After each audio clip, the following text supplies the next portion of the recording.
And then there's one more thing, because I like Steve, and there's always one more thing. And that thing is the way we ran it last year. So this is a useful program for creating angels in general, but it's also been proven out to be an incredibly useful program for funding a startup accelerator. And this is how I funded Fledge last year. The Fledge was the Fledge 16 program. So we did format A, which was nominally to run them at the same time. So we ran a bunch of that. We did all the free recruiting stuff in the early part of the year last year. We got them recruited by February. We then put them in a room the first 2 weeks of February. And the second of those weeks, we said, you can't leave the room until you've picked the startups for the startup accelerator. So we had 14 angels signed up, or 14 seats were sold. One of the other things we do is we sell them in seats so that husbands and wives or fathers and kids can come, or kids and parents. They can go the other way around. So we had 18 people, but 14 seats. We got most of them in a room, and we gave them a bunch of options, and we said, pick. Like this is where your money's going to go. Pick 7 companies. So 14 times $10,000 is $140,000. We do 7 companies in our cohorts, and we give them $20,000 a piece. That was $140,000. We have some other money just in case it didn't match up, but it was great. So their money, 100% of their money went to these startups. They had no problem in 2 hours picking the startups, 2 hours, 15 minutes, something like that. And then we were going to take a break, and the startup accelerator was going to start 6 weeks later.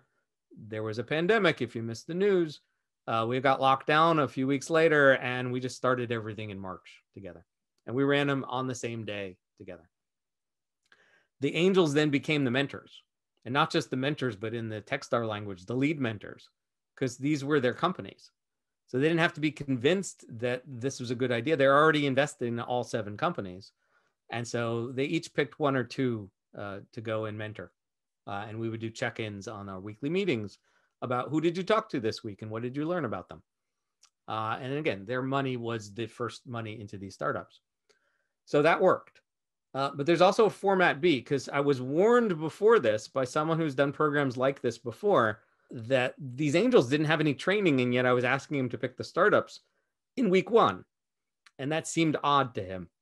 It did prove out to work just fine, but he suggested something more like format B, which is you run the angel accelerator first, and you time it so that the end of the angel accelerator is when you have to pick the startups for the startup accelerator.